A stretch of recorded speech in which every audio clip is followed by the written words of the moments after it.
ঘরে থাকা উপকরণ দিয়ে ঝটপট মজার কোনো রেসিপি খেতে চাইলে আজকের রেসিপিটা ট্রাই করতে পারো। আসসালামু আলাইকুম বন্ধুরা, সকলকে ওয়েলকাম জানাচ্ছি নতুন একটা পর্বে। সুজি আর দই দিয়ে আজকের এই নাস্তাটা তৈরি করে নিয়েছি। আশা করছি তোমাদের কাছেও খুবই ভালো লাগবে। তাহলে চলো দেখে নিই। নাস্তা তৈরির জন্য লাগবে সুজি। শুরুতে 1 কাপ, চায়ের কাপের 1 কাপ সুজি নিয়ে নিলাম আর 1 কাপ পানি। এখন ভালো করে মিশিয়ে নিব যেন কোনো রকম দলা অংশ না থাকে। এখন নিয়ে নিচ্ছি দই। এখানে প্রায় 100 গ্রাম দই নিয়ে নিলাম। এই দই কিন্তু টক দই।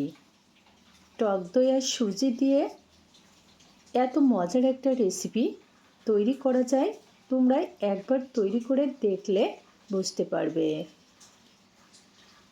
তো টক দই দিয়ে আবারও সুজি ভালো করে মিশিয়ে নিলাম। এখন 5 মিনিটের জন্য রেস্টে রেখে দিব। 5 মিনিট পরে ফিরে আসলাম। দেখো সুজি কিন্তু অনেক বেশি ফুলে গেছে আর সুজিগুলা নরম হয়ে গেছে। এখন নিয়ে নিলাম টেস্ট অনুযায়ী লবণ, 1/2 কাপ পরিমাণ গাজর কুচি, 1/2 কাপ পরিমাণ ক্যাপসিকাম কুচি, 1 টেবিল চামচ পেঁয়াজ কুচি, পরিমাণ মতো কাঁচামরিচ কুচি, 2 টেবিল চামচ চিনি। যেহেতু এখানে টক দই দেওয়া, এই জন্য স্বাদের ব্যালেন্সটা ঠিক করার জন্য এই চিনিটুকু দিয়ে দিলাম। এখন আবারও সব উপকরণগুলো মিশিয়ে নিচ্ছি। অনেকটা কিন্তু শুকনো শুকনো মনে হচ্ছে আর একেবারে আঠালো হয়ে গেছে। তো নিয়ে নিচ্ছি পানি 1 কাপ, নর্মাল পানি। আর হ্যাঁ, এখানে কিন্তু 1 কাপ সুজির জন্য আমি চায়ের কাপে 2 কাপ পানি নিয়ে নিলাম। এভাবে যদি পানি আর সুজির পরিমাণটা ঠিকঠাক থাকে তাহলে কিন্তু খুবই সহজে আজকের এই নাস্তাটা তৈরি করে নেওয়া যাবে। প্রায় মিশিয়ে নেওয়া হয়ে গেছে।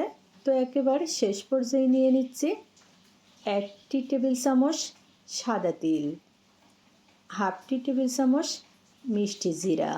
অবশ্যই এই 2টি উপকরণ এরকম শেষ পর্যায়ে দেওয়ার জন্য চেষ্টা করবে, তাহলে কিন্তু নাস্তাটা আরও অনেক বেশি টেস্টি হবে। আর বন্ধুরা, তোমরা হয়তো দেখেই বুঝতে পারছো এর ঘনত্বটা কেমন হয়েছে। দেখো খুব বেশি পাতলা না, অনেকটা ঘন। তো এখন চলে যাচ্ছি নাস্তা ভাজার জন্য। প্যানে নিয়ে নিলাম 1 টেবিল চামচ সাদা তেল। এখন ব্যাটার দিয়ে দিচ্ছি। 1 চামচ করে ব্যাটার দিয়ে দিচ্ছি, কারণ এই নাস্তাগুলা এরকম মিডিয়াম সাইজে তৈরি করলে দেখতে যেমন সুন্দর হবে, তেমনি খেতেও কিন্তু বেশ ভালোই হবে। আর হ্যাঁ, এই পর্যায়ে কিন্তু চুলার আঁচটা মিডিয়াম টু লোতে রাখতে হবে।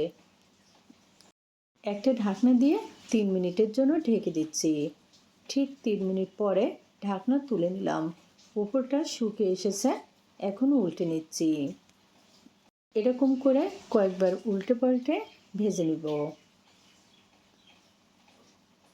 দেখো প্রায় 4 থেকে 5 মিনিট ভাজার পরে এখন কিন্তু নাস্তায় খুবই সুন্দর একটা কালার চলে এসেছে আর সেই সাথে ভালোভাবে ভাজা হয়ে গেছে।